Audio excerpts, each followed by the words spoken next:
KTV ખાસ ખબરમાં તાપીથી સમાચાર મળી આવે છે। દેશના ભવિષ્ય એવા બાળકોને ગુણવત્તાયુક્ત શિક્ષણ મળે તે માટે સંવેદનશીલ સરકાર સતત પ્રયત્નશીલ છે।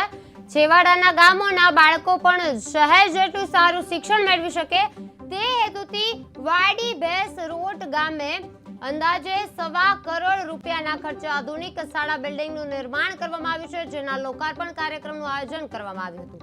આ સાથે ધારાસભ્ય કુંવરજી હળપતિના મળ વિસ્તારમાં આવેલા 22 જેટલા ગામોને શુદ્ધ પીવાનું પાણી ઉપલબ્ધ થાય તે માટે ઉદ્દેશ્યથી 22 પાણીના ટેન્કરોનું વિતરણ પણ કરવામાં આવ્યું હતું।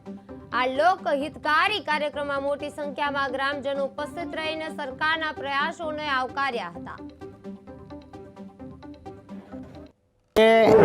સોનગઢ તાલુકામાંથી ઉકાઈ તાલુકો નવો બનાવવામાં આવ્યો છે અને ઉકાઈ તાલુકાની અંદર વાડી ભેંસરોડ ગામે પ્રાથમિક શાળાનું લોકાર્પણ આજે મારા હસ્તકે કરવામાં આવ્યું છે।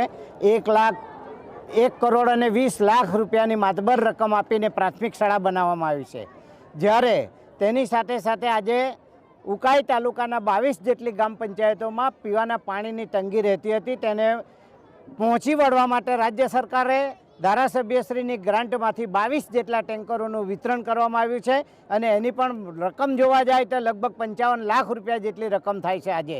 એટલે ધારાસભ્યની ગ્રાન્ટમાંથી આ પાણી પીવા માટેની યોજના મંજૂર કરવામાં આવી, માટે હું ગુજરાત સરકારનો પણ ખૂબ ખૂબ આભાર માનું છું, જેમાં ખાસ કરીને ગુજરાતના મુખ્યમંત્રી ભૂપેન્દ્રભાઈ પટેલ અને નાયબ મુખ્યમંત્રી શ્રી હર્ષભાઈ સંઘવીનો ખૂબ આભાર માનીએ છીએ। આવનારા દિવસોમાં અનેક કામો ઉકાઈ તાલુકો નવો બનવાથી રસ્તા હોય, રોડ હોય, વીજળી હોય, પાણી હોય, શિક્ષણ હોય, એ તમામનો આ સ્થળે કામ થશે એવી હું આપને ખાતરી આપું છું।